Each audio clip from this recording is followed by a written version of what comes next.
Thank you sir, thank you. जी sir, next है अपने फतेह सिंह। फतेह जी बात करें।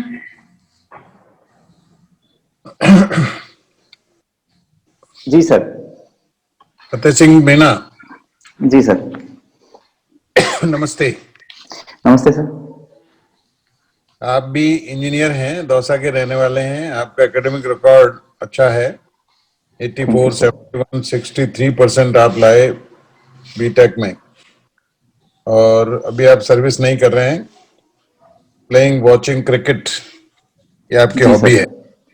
जी सर। चलिए, सबसे पहले साइंस की बात करें अपन, जी है सर। ना? तो क्या आप मुझे बताएंगे कि ये जो घड़ी अपन रोज रोज काम में लेते हैं, ये घड़ी का आविष्कार किसने किया? Mechanical watch. सॉरी सर, मैंने इसको पढ़ा था लेकिन अब मैं रिकॉल नहीं कर पाऊंगा सर। आपको याद नहीं है? जी सर। चलो कोई बात नहीं। तो कुछ तो आविष्कारों के बारे में, जो डेली यूज की चीजें हैं उनके बारे में कुछ तो जानकारी होगी आपको, नहीं है? जी सर। सर जैसे बल्ब का जो आविष्कार किया था वो थॉमस एडिसन ने किया था। सर मैं अभी यही रिकॉल कर पा रहा हूँ सर।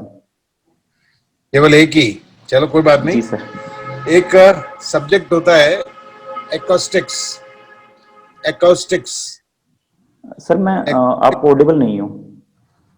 अकॉस्टिक सब्जेक्ट होता है एक आपके साइंस में। एकॉस्टिक्स। सर मैं सुन नहीं पाया आपकी आवाज को। एकॉस्टिक्स, जी सर।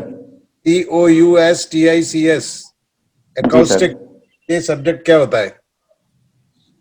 सॉरी सर, मैंने इस बारे में पढ़ा नहीं सर कभी। अच्छा, एक आपके यहाँ होता है एस्ट्रोफिजिक्स। जी सर। ये एस्ट्रोफिजिक्स क्या डील करता है, क्या पढ़ाता है? सर मैं इसमें गेस कर पाऊंगा क्योंकि मैं इसको एग्जैक्ट में रिकॉल नहीं कर पा रहा सर अभी। हाँ, सर अगर मैं गेस करूं बताइए। तो सर ये एस्ट्रो और फिजिक्स सर ये दो वर्ड से मिलकर बना है। एक तो एस्ट्रोनॉमिक्स जिसकी हम बात करते हैं और दूसरा फिजिक्स सर। हाँ बिल्कुल सही है। और आप मुझे बताएंगे अर्थ साइंस में क्या क्या पढ़ाते हैं, कौन कौन से सब्जेक्ट पढ़ाते हैं अर्थ साइंस में?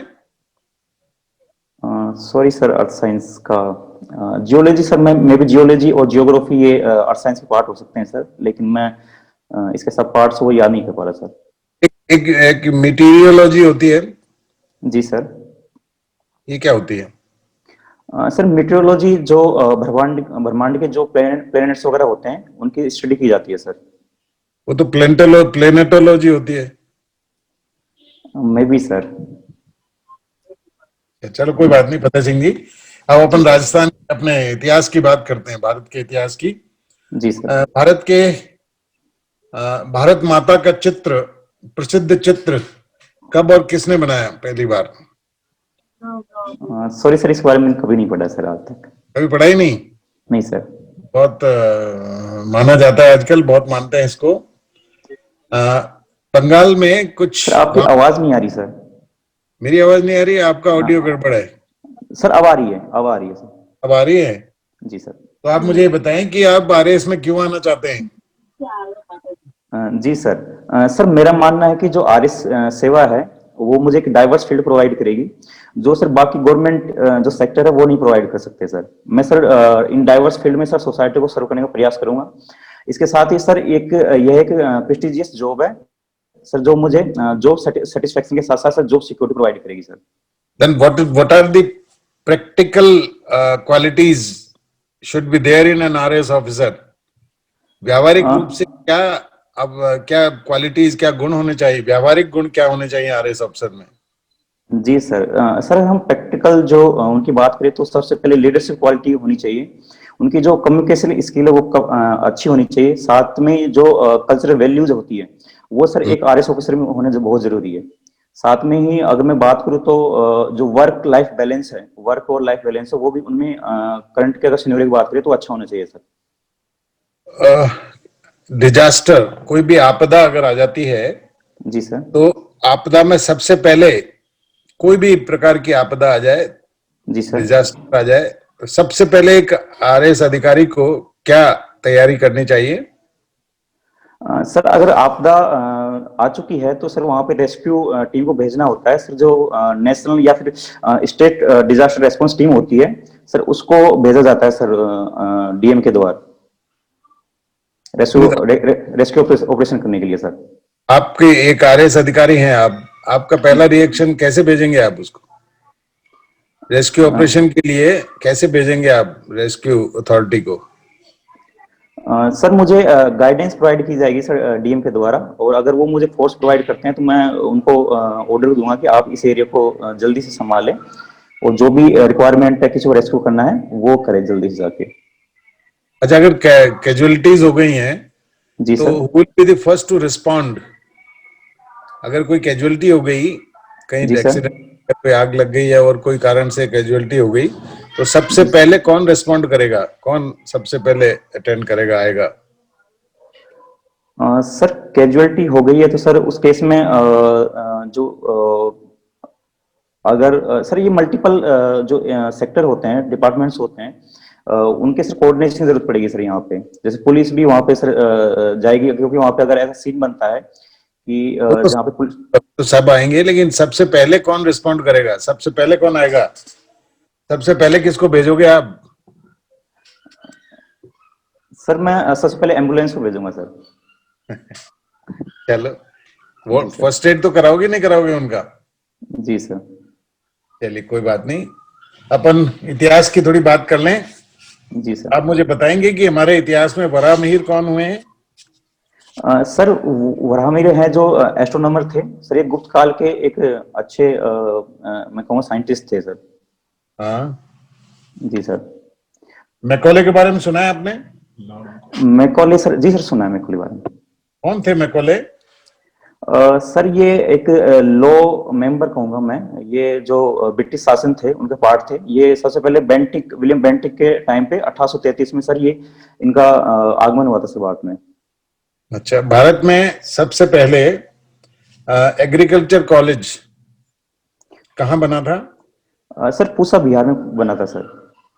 पूसा कहाँ पर है? बिहार में है सर। और पूना, पूना में नहीं बना था? सॉरी सर मैंने ऐसा कुछ पढ़ा नहीं है, लेकिन मुझे जितना याद आ पा रहा है वो पूसा बिहार जगह थी सर। याद आ रहा है? ठीक है। जी सर। एक मदर इंडिया नाम की पुस्तक किसने लिखी? सॉरी सर इसके लेखक के बारे में मुझे नहीं पता सर। चलिए, मेहरौली में लोहे का एक स्तंभ है, लोहा स्तंभ, जी है ना? सर। जी सर। वो अभी तक इतने वर्ष हो गए, उसके बाद भी अभी तक उसमें कोई नुकसान नहीं हुआ। जी सर। उसका क्या कारण है?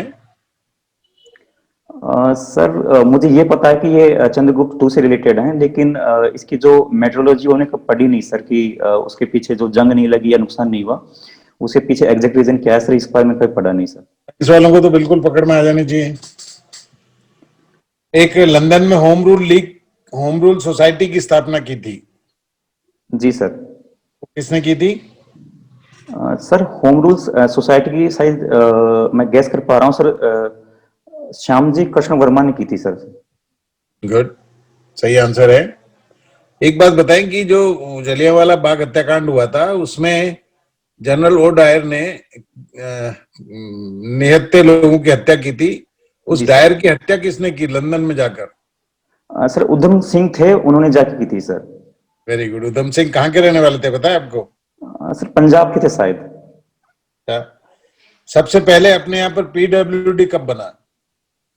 सर पीडब्ल्यूडी शायद लॉर्ड डलहौजी जो थे उन्होंने इंट्रोड्यूस किया था सर। हम नहीं बता पा रहे हैं, बिल्कुल सही आंसर है। और जी सबसे पहले हमारे यहाँ पर कॉमर्स और इंडस्ट्री विभाग की स्थापना कब हुई? सर इसको मैं गैस करना पसंद करूंगा सर, ये एग्जैक्ट मुझे याद नहीं आ रहा, लेकिन सर 1861 में सर पहली बार कॉमर्स और इंडस्ट्री डिपार्टमेंट था, उसकी स्थापना हुई थी सर। बहुत पीछे चले गए आप। जी चलिए, एक अंग्रेज आया था, जी सर। सुनार का काम करता था। तो पहला अंग्रेज जी सर। वेदर भारत में कौन आया था? सॉरी सर वापस रिपीट करेंगे? भारत में पहला ज्वेलर, सोने का काम करने वाला, या कहना चाहिए आभूषण बनाने वाला जी सर। पहला अंग्रेज कौन आया था? सॉरी सर, इसके बारे में मैंने कभी पढ़ा नहीं है। मुझे ये पता है कि पहला अंग्रेज कौन आया था, लेकिन कि पहला अंग्रेज अकबर के दरबार में कब आया? सर विलियम हॉकिंस आए थे 1608 में आए थे सर। विलियम हॉकिंस एक्टर, एक जहाज था वो लेकर आए थे सर। 1608 में आए थे, पता है आपको?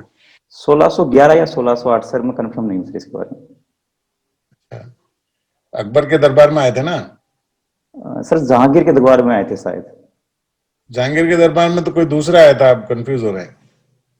सर थॉमस रॉय आए थे शायद, लेकिन मैंने अब आज ही पढ़ा है सर, दोनों शायद जहांगीर के टाइम पे आए थे। ये भी मालूम होगा कि जहांगीर के दरबार में थॉमस रॉय आए थे, उसने मिलने का वक्त नहीं दिया उसको, कितने साल वेट करना पड़ा थॉमस रॉय को, कितने साल वेट करना पड़ा जहांगीर से मिलने के लिए। सर मैं डिटेल में नहीं पढ़ा, लेकिन जहां तक मुझे याद आ रहा है सर, वो थॉमस रॉय सेकंड थे और पहले विलियम हॉकिंस थे सर। चलिए एक आखिरी सवाल। जी सर। तंबाकू की खेती एक मुगल शासक के समय शुरू हुई थी हमारे यहाँ। जी सर। कौन से मुगल शासक के समय तंबाकू की खेती शुरू हुई? सर तंबाकू का इंट्रोडक्शन सर जो पुर्तगीज थे उन्होंने किया था, लेकिन सर मैं ये गेस नहीं कर पा रहा कि उस टाइम मुगल शासक एग्जैक्ट में कौन थे उनके जब इंट्रोड्यूस किया था। इससे जुड़ा हुआ सवाल आखिरी सवाल के साथ ही है। अभी तंबाकू पर जो बैन किया करने की कोशिश करती है बार बार सरकार और सफल नहीं होती है। जी सर। 5 रुपए की पुड़िया 50 रुपए में भी खरीदते हैं आदमी, है ना? पीछे क्या कारण है? आप तो गांव के रहने वाले हैं। जी सर। सर गवर्नमेंट ये प्राय देखती है कि सर जो इकोनॉमिक लॉस है, क्योंकि हम ये देखते हैं कि जो तंबाकू का जो प्रोडक्शन होता है, बीड़ी मेकिंग वगैरह होती है, वो उसमें सर काफी जैसे सेल्फ हेल्प ग्रुप वगैरह होते हैं, महिलाएं होती हैं सर, उनका रोजगार जुड़ा होता है। तो अब तो डोसा है ना? जी सर, डोसा पूरे सर में हुक्का पिया जाता है। जी सर, पिया जाता है सर। है तो क्या आप सोचते हैं कि सरकार को तंबाकू बंद कर देनी चाहिए? सर इमीडिएटली नहीं कर सकते। सबसे पहले सर उनके लिए अल्टरनेटिव प्रोवाइड करने पड़ेंगे, जो भी इस रोजगार में सर जुड़े हुए हैं। उसके बाद हम ट्राई कर सकते हैं सर। सबसे पहले ये देखना पड़ेगा कि इससे हेल्थ और इकोनॉमी में कैसे बैलेंस बनाना पड़ेगा सर।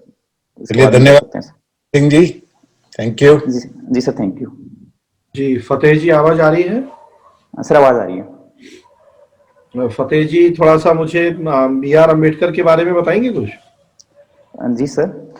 Sir B.R. अम्बेडकर का जन्म 1893 में हुआ था, और सर वो भारत के पहले लॉ मिनिस्टर थे इंडिपेंडेंस के बाद में। और सर उनका काफी जो कॉन्स्टिट्यूशन फॉर्मेशन था उसमें उनका काफी रोल था। वो ड्राफ्टिंग कमेटी के हेड थे सर, और उन्होंने सर अपनी एक पॉलिटिकल पार्टी बनाई थी जिसका नाम लेबर पार्टी था सर। इसके अलावा सर उन्होंने जब 1906 सर उन्होंने बाद में जो पहले हिंदू धर्म से वो बिलोंग करते थे, बाद में उन्होंने बुद्ध धर्म को अपना लिया था सर। आज कौन सी पार्टी उनके विचारों को आगे बढ़ाने की बात करती है? सर वो सोशलिस्ट थे थोड़े, और थोड़ा लेबर जो अनटचेबल्स वगैरह हम कहेंगे उनकी तरफ उनका झुकाव था।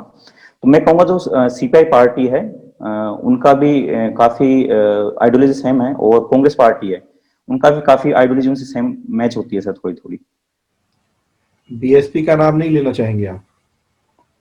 श्योर सर, BSP सर मैं मिस कर गया। अच्छा, अम्बेडकरवाद शब्द भी चर्चा में रहता है, ये क्या है अम्बेडकरवाद? सर मैं कहूँगा कि जैसे उनकी जो आइडियोलॉजी थी, जो B.R. अम्बेडकर थे, वो ये सोचते थे कि जो अनटचेबल्स हैं वो हिंदू धर्म से काफी अलग हैं, और उनको अलग से ही उनके लिए अलग से सेपरेट प्रोविजंस बनाए जाए, और उनको अलग से जो रिप्रेजेंटेशन वो मिले। तो अम्बेडकरवाद अभी जो फॉलो किया जाता है वो ये माना जाता है कि जो भी SC से बिलोंग करते हैं उनको उनके हक के लिए लड़ना चाहिए, और अलग से उनको रिप्रेजेंटेशन मिलना चाहिए। संविधान में कहाँ-कहाँ प्रभाव दिखता है अम्बेडकरवाद का? सर अम्बेडकरवाद का मैं कहूँगा कि फंडामेंटल राइट्स में दिखता है सर, मोस्टली सभी पार्ट्स में दिखता है। जैसे अगर हम प्रियम्बल से स्टार्ट करें तो प्रियम्बल्स में सोशलिस्ट जो वर्ड है वहाँ पे भी अम्बेडकर की आइडियोलॉजी फॉलो करती है। उसके बाद में अगर फंडामेंटल राइट्स की बात करें तो वहां पे भी आर्टिकल नंबर 16 है और 17 है जो अनटचेबल को रिमूव करने की बात करता है। वहां पे भी सर है अम्बेडकर जी के जो आइडियोलॉजी है वहाँ फॉलो करती है सर। इसके साथ ही सर अगर हम डायरेक्ट प्रिंसिपल बात करें तो वहां पे भी आर्टिकल नंबर 41 है जो राइट टू वर्क प्रोवाइड करता है, और 43 है सर जो लेबर का रिप्रेजेंटेशन मैनेजमेंट में दिखाता है, वहां पे भी सर उनका है। समाजवाद शब्द तो प्रस्तावना में बाद में जोड़ा गया है और वो रसिया के दबाव में जोड़ा गया है, जहां तक हम जानते हैं। आप अंबेडकर का प्रभाव बता रहे हैं इस पे। सर मुझे इसका आइडिया नहीं है कि वो किस दबाव में जोड़ा गया था, लेकिन वहां पे एग्जिस्ट करता है सर, सोशलिस्ट वर्ड है, तो इसलिए मैं कहूँगा वहाँ पे उनका है अभी जो सोशलिस्ट वर्ड है वो उनके आइडियोलॉजी से बिलोंग करता है सर। अच्छा, अंबेडकर का कहना था कि राष्ट्र हित के ऊपर दलित हित को मैं प्राथमिकता दूंगा। आपको लगता है कि ठीक थे वो?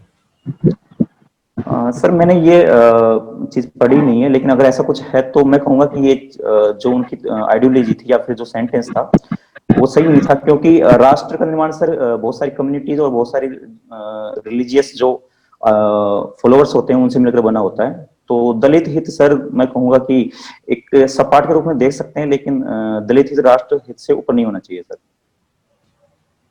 ओके, चलिए ठीक है। सरकार की उमंग ऐप के बारे में बताइए कुछ मुझे। सर उमंग ऐप है सर जो सेंट्रल गवर्नमेंट या फिर स्टेट गवर्नमेंट की जितनी भी सर्विसेज हैं, स्कीम्स हैं, उनको सर एक जगह दिखाता है सर। आप वहां पे एक्सेस कर सकते हैं सर जितनी भी स्कीम्स हैं उनको। अच्छा, ये पीपुल्स पार्टिसिपेशन को भी बढ़ाने में मददगार है क्या? जी sir, sure sir, people participation बढ़ाने में मददगार। सर इसमें मैंने डीपली पढ़ा नहीं है, लेकिन शायद वहां पे ग्रीवांस हैंडलिंग का भी कोई ऑप्शन होगा, जहां पे आप अगर आपको कोई इश्यू है किसी स्कीम से रिलेटेड या फिर आपको कोई सजेशन फीडबैक देना है तो वहां पे आप दे सकते हैं। तो यहाँ पे सर पीपल पार्टिसिपेशन दिखता है सर। मतलब अभी तक आपने इस ऐप को देखा नहीं, यूज तो करना खैर दूर की बात है। सर देखा नहीं है सर, ना यूज किया सर कभी। अच्छा, नहीं, चूंकि आप कंप्यूटर साइंस के स्टूडेंट हैं तो मुझे लगा आपकी तो रुचि होगी इन सब चीजों में। सर रुचि होनी चाहिए, लेकिन सर मैं अपनी जो स्टडी वगैरह उसमें थोड़ा बिजी रहता हूँ, तो मैंने कभी इस पे देखा नहीं सर पर्टिकुलरली इम्प्लीमेंट करके सर। तो पीछे रहेंगे स्टडी में तो कैसे आरएस बनेंगे? सॉरी सर, मैंने इसको ट्राई करूंगा सर देख नेक्स्ट टाइम। स्मार्ट गवर्नेंस क्या होती है? सर स्मार्ट गवर्नेंस का मतलब है कि आपको जो लेटेस्ट टेक्नोलॉजी वगैरह है उनका यूज करके सर जितनी भी जो इश्यूज हैं गवर्नेंस के साथ, जैसे इनएफिशिएंसी है और करप्शन है वगैरह, उनको आप हटा सकते हैं सर स्मार्ट गवर्नमेंट के थ्रू। इसमें सर ई गवर्नेंस का SMART इन सब के आपकी आवाज नहीं आ रही सर। स्मार्ट में जो 5 वर्ड हैं SMART, इन सब के अलग अलग मतलब हैं, जानते हैं? जी सर है, मैंने पढ़ा भी है, लेकिन मैं उनको अभी रिकॉल नहीं कर पा रहा सर। अच्छा, गुड गवर्नेंस क्या होती है? सर गुड गवर्नेंस के टोटल 8 लिम्स होते हैं, जिसमें ट्रांसपेरेंसी है, अकाउंटेबिलिटी है, रूल ऑफ लॉ है सर, और पार्टिसिपेशन है। ये सर इसे पार्ट है सर। रूल ऑफ लॉ क्या होता है? रूल ऑफ लॉ होता है कि पर्सनल इमोशंस या पर्सनल जो आइडियोलॉजी है उनसे ऊपर सर लॉ का रूल होना चाहिए सर। नहीं, ऐसा तो कुछ नहीं है, ये तो न्यूट्रलिटी कहा जाता है। ऐसे तो इम्पर्सनैलिटी कहते हैं, ऐसे रूल ऑफ लॉ में तो ऐसा कुछ नहीं है। रूल ऑफ लॉ का मीन्स सर यही होता है कि आप फाइनली आप एक रूल को फॉलो करेंगे, चाहे आप किसी भी पोस्ट पे हो और चाहे आप जनरल पब्लिक हो चाहे पॉलिटिशियन हो, सबसे ऊपर कानून है सर। सबसे ऊपर कानून है, मतलब सबके लिए कानून समान है। हाँ सर ऐसा कह सकते हैं सर, ये राइट टू इक्वलिटी वगैरह उसमें आता है सर आर्टिकल 14। चलिए मुझे एक लास्ट प्रश्न का जवाब दीजिए। राजस्थान में अभी एक ब्लैक पेपर लाया है विपक्ष सरकार के खिलाफ। जी सर। क्या है ये ब्लैक पेपर? सॉरी सर मैंने इसको पढ़ा नहीं है, मैंने न्यूज़पेपर देखा है लेकिन इसको मैं ऑब्जर्व नहीं कर पाया सर। अच्छा, व्हाइट पेपर जानते हैं क्या होता है? व्हाइट पेपर सर किसी पॉलिसी के लिए लाया जाता है, जब आपको कोई इंट्रोड्यूस कोई न्यू इसकी पॉलिसी इंट्रोड्यूस करनी होती है तो सर उसे व्हाइट पेपर पे लाया जाता है सर पहले। अच्छा, और ब्लैक पेपर कुछ आपको पता नहीं है? नहीं सर मैंने इसको पढ़ा नहीं। ठीक है, राजेश सर। जी सर, फतेह सिंह जी, जी सर। कंप्यूटर साइंस रहा है आपके पास? जी सर। अच्छा, ये बताइए सबसे पहले कंप्यूटर कहाँ बनाया गया था विश्व में? सर मैंने सर इसको पढ़ा नहीं है, और मैं इसको ना रिकॉल कर पा रहा सर, सॉरी सर। अच्छा, भारत का भी नहीं बता पाएंगे फिर तो? सर भारत का पहला कंप्यूटर का नाम परम था शायद, लेकिन कहाँ बना था ये एग्जैक्ट नहीं बता पाऊंगा सर। अभी पिछले कैंडिडेट थे, उनसे मैंने सुपर कंप्यूटर के बारे में पूछा था, जानकारी है जी सर। आपको? सर मैंने उनका वीडियो देखा नहीं, बाकी मुझे जानकारी है सर सुपर कंप्यूटर के बारे में। अच्छा, बताइए सुपर कंप्यूटर के चिप के बारे में बताइए कुछ। सर सुपर कंप्यूटर जो होता है सर, उसकी साइज काफी बड़ी होती है, और वो सर उनकी जो स्पीड होती है वो पेटाफ्लॉप में मापी जाती है सर, 10 की पावर 15 में। और सर अभी जो सुपर कंप्यूटर सबसे फास्टेस्ट है सर, वो जापान का है, पहले चाइना का Tianhui-2 था। और भारत का सर आज जो परम सिद्धि है सर, उसकी 63वीं रैंक आई है सर अच्छा, कंप्यूटर्स में। जी सर। सुपर कंप्यूटर की चिप कौन से पदार्थ से बनती है, ये बता पाएंगे? सॉरी सर, मैंने पढ़ा नहीं है सर। अच्छा, ये कंप्यूटर साइंस के आगे आपने क्या लिखा है सब्जेक्ट में?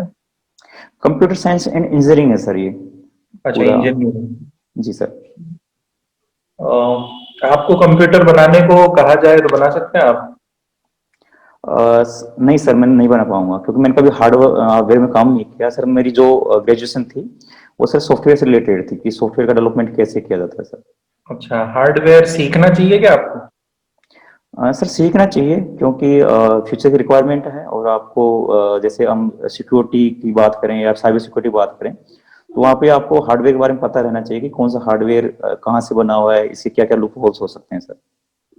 अच्छा, अभी एक डेटा आया था, उसमें लैपटॉप के बारे में कुछ आया है। जी भारत सर। लैपटॉप निर्यात करता है क्या? सर मैंने इसको डाटा पढ़ा नहीं है, लेकिन निर्यात तो करता होगा सर, लेकिन शायद ही इतना बड़े स्केल पर नहीं कर पाता होगा सर, क्योंकि अच्छा, मोस्टली बात में जी सर। चाइना से हमारे यहाँ लैपटॉप आते हैं, जी कितना सर। मार्केट है चाइना का भारत में? सर जो इलेक्ट्रॉनिक्स इक्विपमेंट है उसमें चाइना का काफी शेयर है, क्योंकि भारत का जो ट्रेड डेफिसिट होता है चाइना से काफी होता है सर, 52 बिलियन के आसपास होता है। तो अगर मैं इलेक्ट्रॉनिक्स सेक्टर की बात करूँ तो काफी शेयर है सर, जो चाइना से इम्पोर्ट होता है उसका। अच्छा, प्लेइंग आपकी क्रिकेट एंड वॉचिंग जी सर। हॉबी है। जी सर।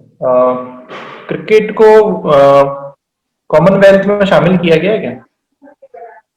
सर एक बार किया था 1998 में, जो मेल टीम होती है उसको सर इंडोनेशिया में, मैं गैस याद कर पा रहा हूँ सर, इंडोनेशिया में पहली बार शामिल किया था सर। मैंने पढ़ा है आज और वापस विचार हो रहा है इस पे कॉमनवेल्थ में शामिल होने पे। जी सर, जो फीमेल टीम है उसको इंट्रोड्यूस किया जाएगा सर 2022 में सर। गुड, कहाँ पर होगा ये 2022 में कॉमनवेल्थ गेम? सर ये लंदन में होने वाले हैं सर, ब्रिटेन में। अच्छा, ये एक आपके मैथमेटिक्स सब्जेक्ट, मैथमेटिक्स में 12th किया आपने, जी सर। तो मैथमेटिक्स और क्रिकेट का आपस में क्या संबंध बता सकते हैं? सर जैसे क्रिकेट में हम बैट से खेलते हैं, उसकी लेंथ होती है, उसका डायमीटर होता है, यहाँ पे सर बहुत रोल होता है। जैसे बॉल का जो वेट होता है वो भी एक फिक्स मापदंड के अनुरूप होना जरूरी होता है, उसकी लेंथ होती है वो जरूरी होती है। साथ में अगर हम जैसे बाउंड्री लाइन की बात करें तो वहाँ पे भी सर अगर लंबी बाउंड्री होती है तो क्रिकेट में सर इसको कम होता है। इसी तरफ जी लेके आ रहा था आपको। जी सर। कुछ बता पाएंगे बैट का माप क्या होता है, बॉल का वजन कितना होता है, स्टंप्स होते हैं उनकी हाइट कितनी होती है, बता पाएंगे आप? जी सर श्योर। सर बैट की जो लेंथ होती है वो 38 इंच की होती है, और जो बॉल का वेट होता है वो सर 150 ग्राम के आसपास होता है सर। और स्टंप की जो लेंथ होती है सर वो 28 इंच के आसपास होती है। और पिच का जो लेंथ होती है सर वो 22 यार्ड्स यानी 20 मीटर, 20.12 मीटर होता है सर। अच्छा, क्रिकेट से संबंधित कौन कौन सी प्रतियोगिताएं होती है, अंतर्राष्ट्रीय प्रतियोगिता बताइए।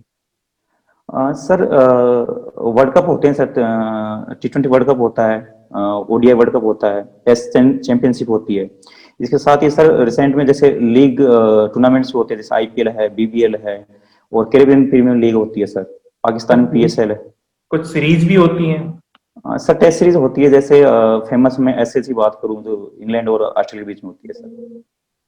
अच्छा, भारत पाकिस्तान क्रिकेट संबंधों के बारे में कुछ बोलेंगे आप? अभी बंद हैं, वापस शुरू होने चाहिए क्या? सर अगर मैं कहूँगा कि ये डिप्लोमेसी का पार्ट हो सकता है कि जो क्रिकेट है उसको बहाल करना, क्योंकि लेकिन उससे पहले सर जो इंटरनेशनल रिलेशंस हैं, जैसे चाइना और पाकिस्तान है, उनको सर आगे से पहल करनी चाहिए कि हम इस फील्ड में जो पीस है उसकी तरफ जाना चाहते हैं, तभी देश है इंग्लैंड अभी निर्णय ले रहा है कि हम पाकिस्तान का दौरा करेंगे, तो इसका मतलब वो आतंकवाद से प्रभावित नहीं है या उनका नजरिया अलग है आतंकवाद के प्रति, ये बोल सकते हैं क्या? जी सर बोल सकते हैं, क्योंकि वो वहाँ पे जाना चाहते हैं और उनको वहाँ की सिक्योरिटी पे भी अभी बिलीव है कि वहाँ पे सिक्योरिटी अच्छी रहेगी। तो मैं कहूँगा कि वो जो आतंकवाद से प्रभावित नहीं है, तो उनका डिसीजन है कि वो जाना चाहते हैं, तो यही एक रीजन हो सकता है सर।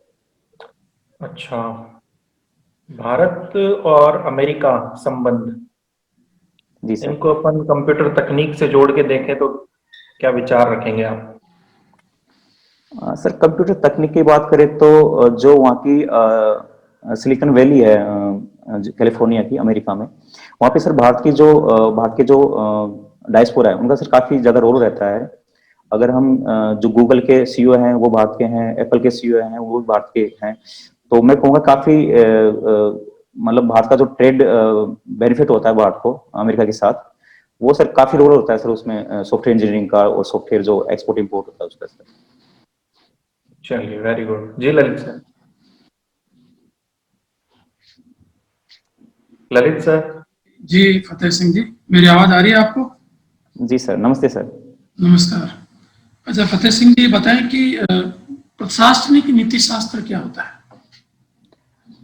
सर एडमिनिस्ट्रेटिव एथिक्स की बात करें तो सर जो कोर वैल्यूज होती है एक सिविल सर्वेंट में, सर उनका सर एक सिविल सर्वेंट होना बहुत जरूरी होता है। तो उससे रिलेटेड अगर हम स्टडी करते हैं, जैसे हम वैल्यूज की बात करते हैं या फिर जो पर्सनल वैल्यूज या फिर हम जो प्रोफेशनल वैल्यूज बात करते हैं, तो वहाँ की सर प्रशासन नीति शास्त्र में स्टडी करते हैं सर।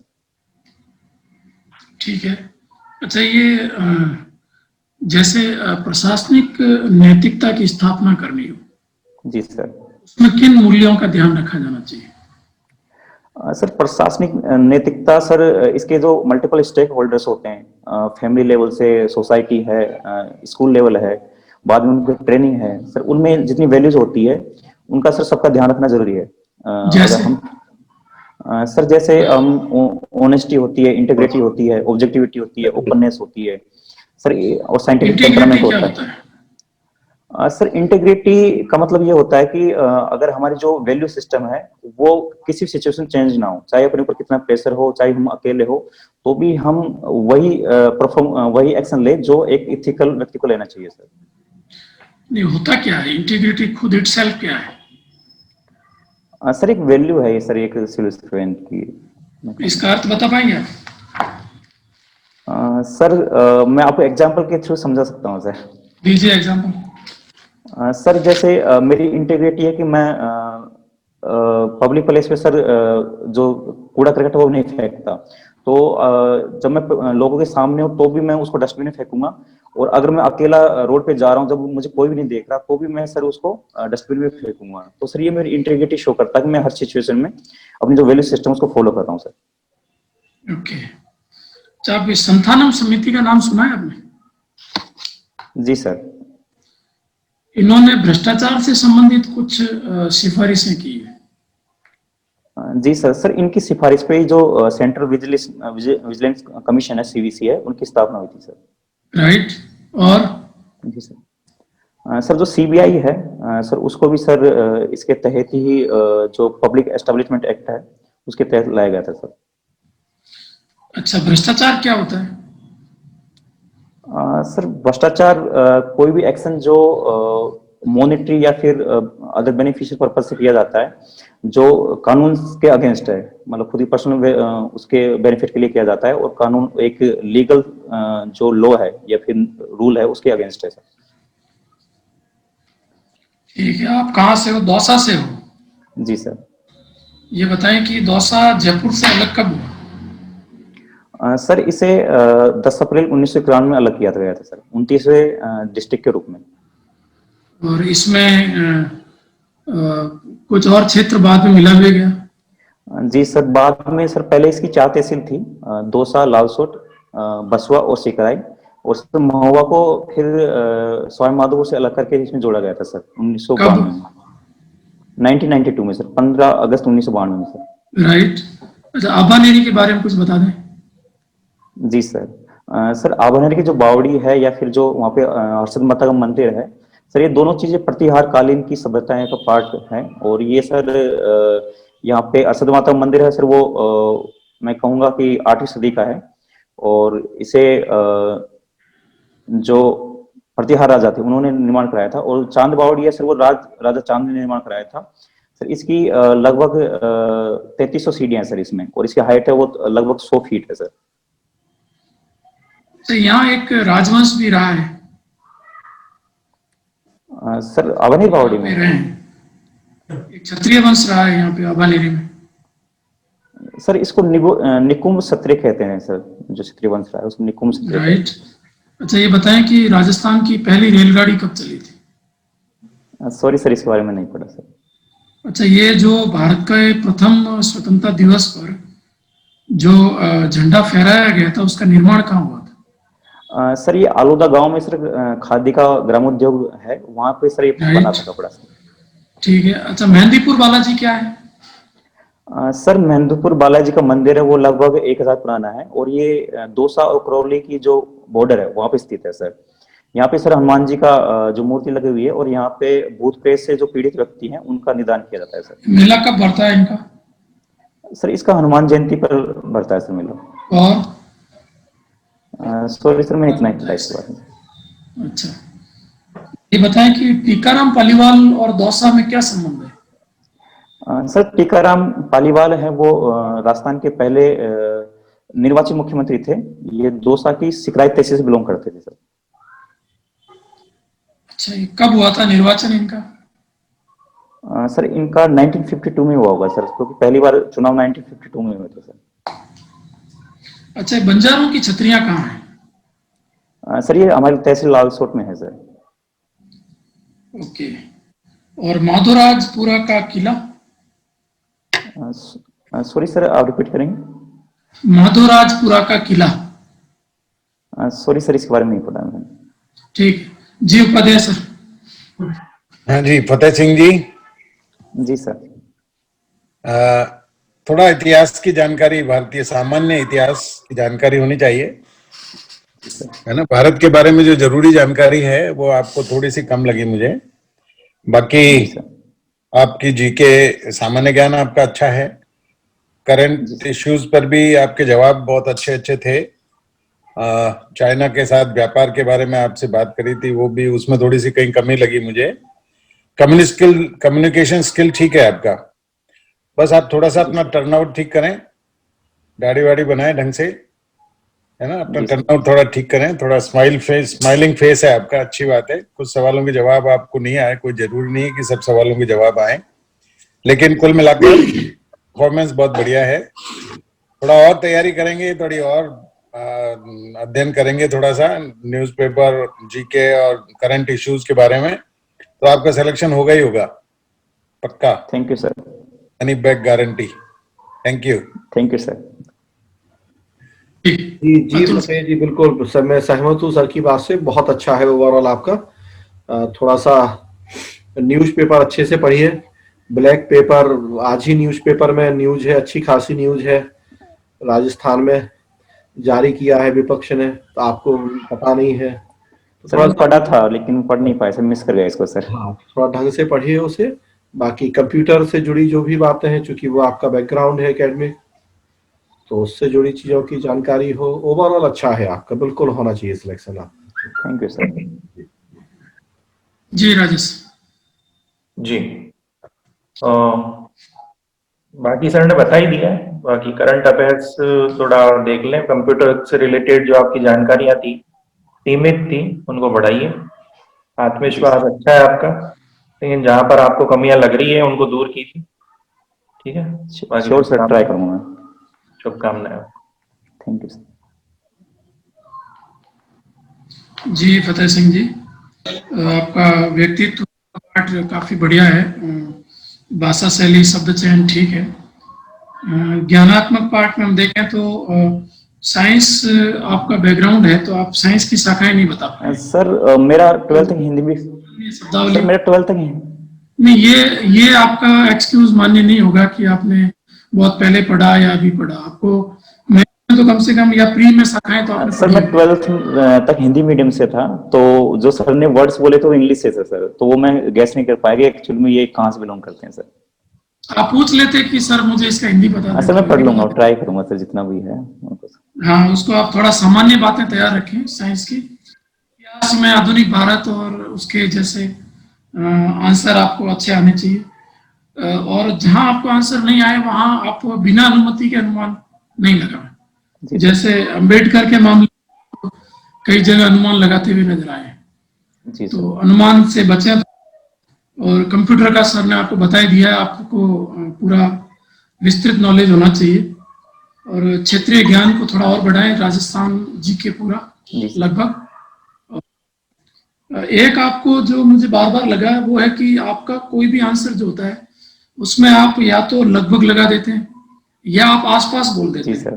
जैसे क्रिकेट के बारे में जब पूछा गया तो आपने स्टंप का बोला कि ये 28 इंच के आसपास, बॉल का आपने बोला कि 150 ग्राम के आसपास। तो हॉकी है आपकी आसपास और लगभग जैसे वर्ड आने सर इसमें फिक्स होते हैं, 38 इंच और 28 इंच होता है, लेकिन वो मेरी आदत थी यूज नहीं करता। तो आप बिल्कुल फिक्स, उसको फिक्स बोलिए फिर। जी सर। आप उसमें आसपास या लगभग जैसे शब्द उपयोग मत कीजिए। जी सर, करूंगा सर। तो हॉबी को बिल्कुल एग्जैक्ट उसको आप पेश करिए। जी सर। बाकी अच्छा है, और कोई नहीं लगा है, बस ये कुछ छोटे से पॉइंट्स हैं, इनको आप तैयार रखें। Thank you sir. ठीक है, thank you sir. Okay, all the best.